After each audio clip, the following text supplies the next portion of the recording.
नमस्कार फ्रेंड, आप सभी का एक बार फिर से वेलकम है। और फ्रेंड्स, स्टरडे मैंने एक वीडियो शेयर किया था expected PLI for financial year 23-24 और इस आधार पे कि एज ऑफ मार्च 23 जो आपका फिगर था प्रॉफिट का और फिर मार्च 24 में जो फिगर होगा, और चूंकि 3 महीने का फिगर मुझे पता है, 3 क्वार्टर का नहीं 9 महीने का प्रॉफिट फिगर पता है, तो 4 मार्च 24 का जो फिगर आएगा एक्सपेक्टेड, उसके हिसाब से पीएलआई का हम एनालिसिस करते हैं। बैंक ऑफ पिछले वीडियो में मैंने 6 बैंकों के बारे में बताया था और जो बचे 6 बैंक हैं मैं आज आपको शेयर कर रहा हूँ। बैंक ऑफ महाराष्ट्र, और बैंक ऑफ महाराष्ट्र का जो ऑपरेटिंग प्रॉफिट था एज द एंड ऑफ 23 वो दैट वाज द 6099 करोड़, और 9 मंथ का क्युमुलेटिव प्रॉफिट यानी कि जून क्वार्टर, सितंबर क्वार्टर, दिसंबर 23 क्वार्टर, इन 3 क्वार्टर का मिला के 5795 करोड़ का ऑपरेटिंग प्रॉफिट था। अब एक्सपेक्टेड पीएलआई हमें 15 डेज के लिए 1218 करोड़ की आवश्यकता है, 10 डेज के लिए 913 करोड़ की आवश्यकता है और 5 डेज के लिए 609 करोड़, यानी कि लास्ट क्वार्टर में मार्च 24 क्वार्टर में इतना प्रॉफिट अगर हो तो हम बता सकते हैं कि एक्सपेक्टेड पीएलआई क्या होगा। और हमें लग रहा है जो लास्ट क्वार्टर में प्रॉफिट था वो 2012 करोड़ था। It means bank of Maharashtra का एक्सपेक्टेड पीएलआई जो प्रॉफिटेबिलिटी 4th क्वार्टर में होगी उसको लेके 15 डेज की पीएलआई के एक्सपेक्टेशन बनते हैं। फ्रेंड्स, सेकेंड बैंक है central bank of India. Central bank of India में जो ऑपरेटिंग प्रॉफिट था eight the end of 23 that was 6883, और 9 मंथ का जो क्युमुलेटिव प्रॉफिट है जून क्वार्टर, सितंबर क्वार्टर, दिसंबर क्वार्टर 23 का, तो वो 5298 करोड़ है।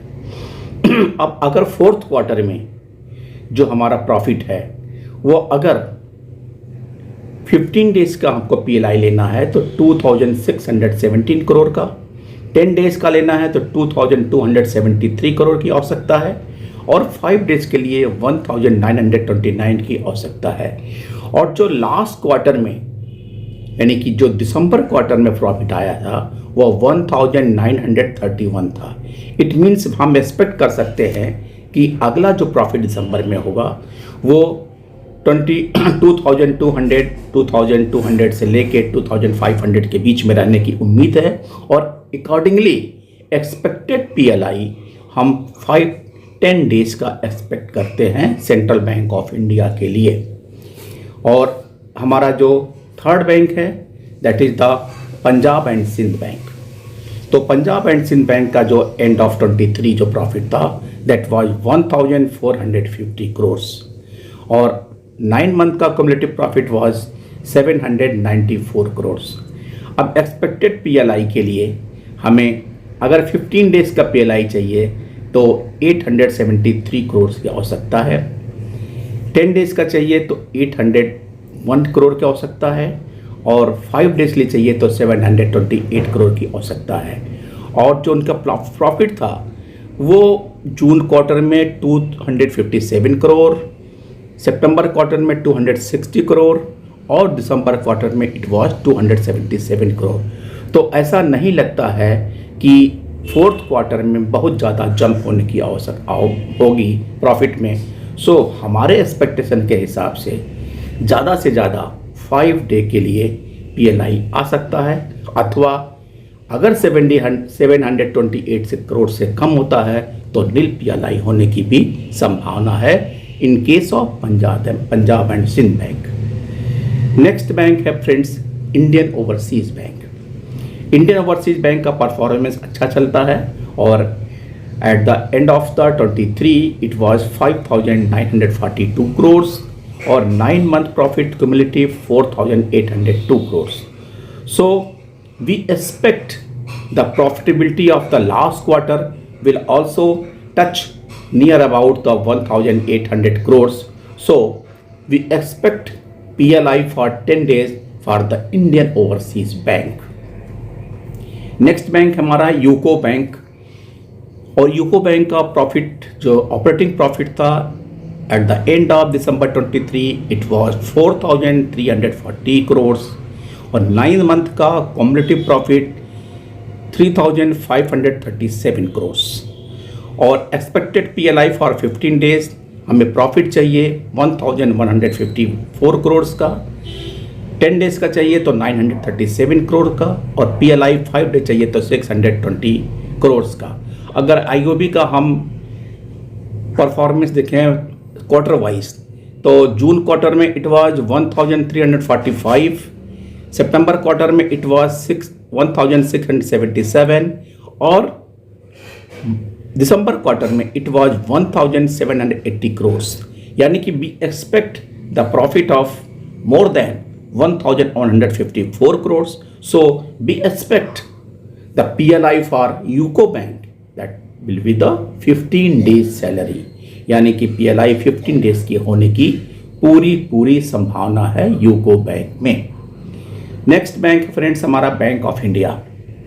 बैंक ऑफ इंडिया में जो ऑपरेटिंग प्रॉफिट था वो 1,328 करोड़ 13,328 करोड़ सॉरी, और जो ऑपरेटिंग प्रॉफिट था 9 मंथ का cumulative that was the 10,480 crore. और PLI 15 डेज के लिए भी रिक्वायर 4,847 करोड़ और एक्सपेक्ट 10 डेज के लिए 4,180 करोड़ और 5 डेज के लिए 3,514 crore. We expect the 5 days PLI for the bank of India.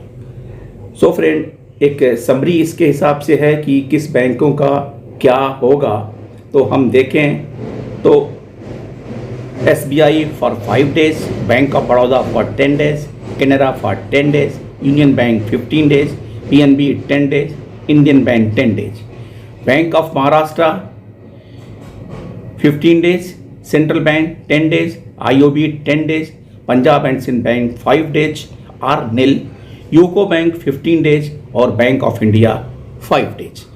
And these are the expectation which depends upon the profitability of the fourth quarter.